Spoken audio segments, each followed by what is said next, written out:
सत श्री अकाल प्यारे बच्चों, अज आपां 10th जमात का यूनिट पहले का सैशन 5 बैरीयर्स टू इफैक्टिव कम्यूनीकेशन प्रभावशाली संचार दीआं रुकावटां बारे पढ़ांगे।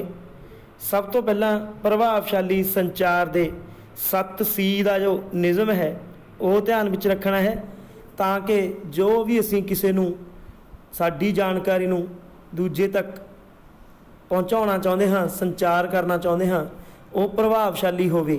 उस दे लई सानूं 7 सी का ध्यान रखना पवेगा। फस्ट है क्लीयर। क्लीयर का मतलब है स्पष्ट।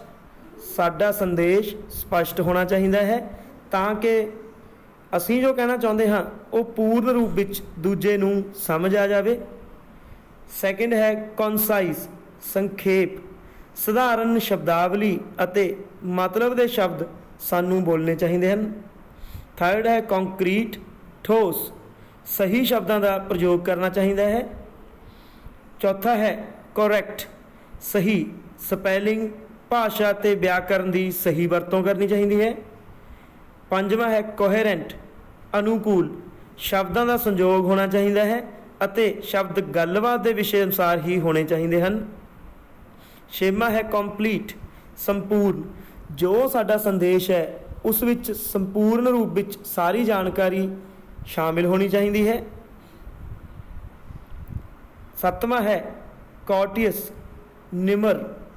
साडे शब्द जो सत्कारयोग, दोस्ताना अते ईमानदारी वाले होने चाहिए हैं। इन्हां करके साडी जो संबंध हैं वो चंगे बनते हैं। अगे है प्रभावी संचार विच किहड़ियां-किहड़ियां रुकावटां आउंदियां हन। सब तो पहला है शरीरिक रुकावट। शरीरिक रुकावट वातावरणक अते कुदरती स्थिति है जो संदेश भेजण वाले नूं सुनेहा भेजण विच एक रुकावट वजों काम करती है। इशारे, आसन, शरीर की आम भाषा नूं वेखण दे योग ना होण ते संचार नूं घट प्रभावशाली होना पैंदा है। उदाहरण दे लई टैक्सट संदेश दे नाल असीं जो जानकारी है वो ज़्यादा नहीं पहुँचा सकते, जो साडे चेहरे के हाव भाव दे नाल ज़्यादा प्रभावशाली बन जाती है। इस तरह भाषाई रुकावटां भी हुंदियां हन। भाषा की रुकावट सब तो आम संपर्क की रुकावट है, क्योंकि भाषा बदलण दे नाल कई तरह दीयां गलत फहमियां ते गलत व्याख्यावां पैदा हुंदियां हन। उदाहरण दे लई बदतमीजी, पेशेवर धक्का अते खेतरी बोलचाल संचार नूं मुश्किल बना सकती है। परस्पर संचार। परस्पर संचार विच रुकावटां उदों हुंदियां हन जदों भेजण वाले दा संदेश वखरा हुंदा है कि इसका उद्देश किवें सी। मतलब गल कुछ होर हुंदी है, कहा कुछ होर जांदा है। इस नाल दूसरे नूं जो साडा संचार है जानकारी का वो चंगी तरह पूर्ण रूप विच नहीं हुंदा।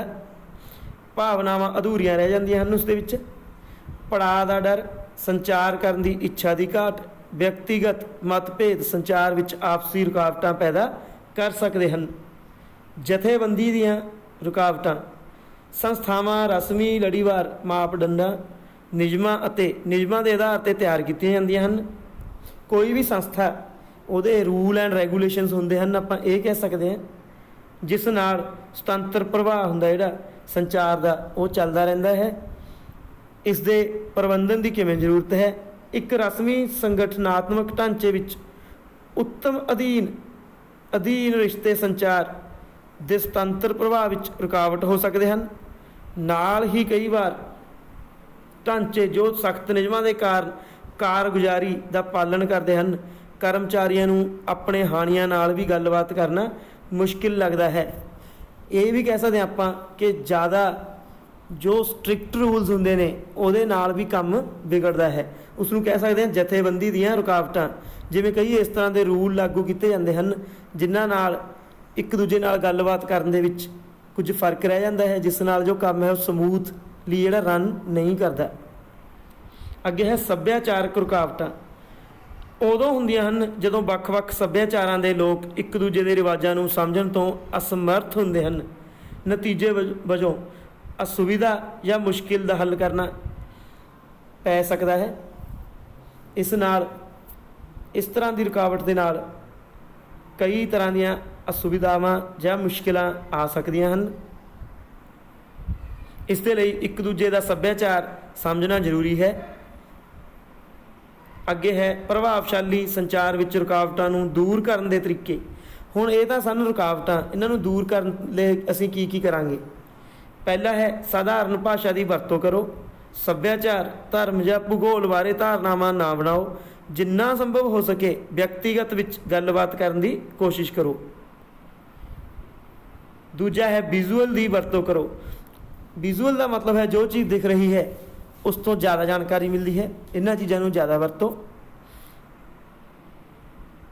ਜਿਸ ਤਰ੍ਹਾਂ ਕਿ ਮੰਨ ਲਓ ਕਿਸੇ ਨੂੰ ਭਾਸ਼ਾ ਦੇ ਵਿੱਚ ਪ੍ਰੋਬਲਮ ਹੈ, ਕੋਈ ਹੋਰ ਭਾਸ਼ਾ ਦਾ ਹੈ, ਜੇਕਰ ਉਹ ਆਪਣੇ ਇਸ਼ਾਰਿਆਂ ਦੇ ਨਾਲ ਆਪਣੀ ਗੱਲ ਨੂੰ ਦੂਜੇ ਤੱਕ ਸਮਝਾਉਣਾ ਚਾਹੇ ਤਾਂ ਆਸਾਨੀ ਨਾਲ ਸਮਝਾ ਸਕਦਾ ਹੈ। ਇਸ ਲਈ ਵਿਜ਼ੂਅਲ ਦੀ ਵਰਤੋਂ ਕਰਨੀ ਚਾਹੀਦੀ ਹੈ। ਤੀਸਰਾ ਹੈ ਭਾਸ਼ਾ ਵਿੱਚ ਅੰਤਰ ਨੂੰ ਦੂਰ ਕਰਨ ਲਈ ਕਿਸੇ ਅਨੁਵਾਦਕ ਦੀ ਵੀ ਮਦਦ ਲਈ ਜਾ ਸਕਦੀ ਹੈ। ਟਰਾਂਸਲੇਟਰ ਕਹਿ ਸਕਦੇ ਜਿਹਨੂੰ ਆਪਾਂ। ਚੌਥਾ ਹੈ ਦੂਸਰੇ ਦੇ ਵਿਚਾਰ ਦਾ ਆਦਰ ਕਰਨਾ ਚਾਹੀਦਾ। ਸਾਨੂੰ ਕਿਸੇ ਦੀ ਗੱਲ ਨੂੰ ਕੱਟਣਾ ਨਹੀਂ ਚਾਹੀਦਾ। ਆਪਣੀ ਪ੍ਰਗਤੀ ਦੀ ਜਾਂਚ ਕਰੋ। ਇਸ ਦੇ ਵਿੱਚ ਤੁਹਾਡਾ ਮੁਲਾਂਕਣ ਸ਼ਾਮਿਲ ਹੈ। ਹੁਣ ਤੁਹਾਨੂੰ ਇਸ ਦੇ ਵਿੱਚ MCQ ਦਿੱਤੇ ਹੋਏ ਹਨ ਜਿਨ੍ਹਾਂ ਦੇ ਆਨਸਰ ਤੁਸੀਂ ਲੱਭਣੇ ਹਨ। 2 MCQ ਨੇ। ਉਸ ਤੋਂ ਬਾਅਦ ਇੱਕ ਪ੍ਰਸ਼ਨ ਹੈ। ਜਦੋਂ ਤੁਸੀਂ ਨਵੇਂ ਸ਼ਹਿਰ ਜਾਂ ਦੇਸ਼ ਜਾਂਦੇ ਹੋ, ਮੰਨ ਲਓ ਤੁਸੀਂ ਫੋਰਨ ਚਲੇ ਗਏ, ਤਾਂ ਉੱਥੇ ਕਿਹੜੀਆਂ ਰੁਕਾਵਟਾਂ ਦਾ ਤੁਹਾਨੂੰ ਸਾਹਮਣਾ ਕਰਨਾ ਪਊਗਾ।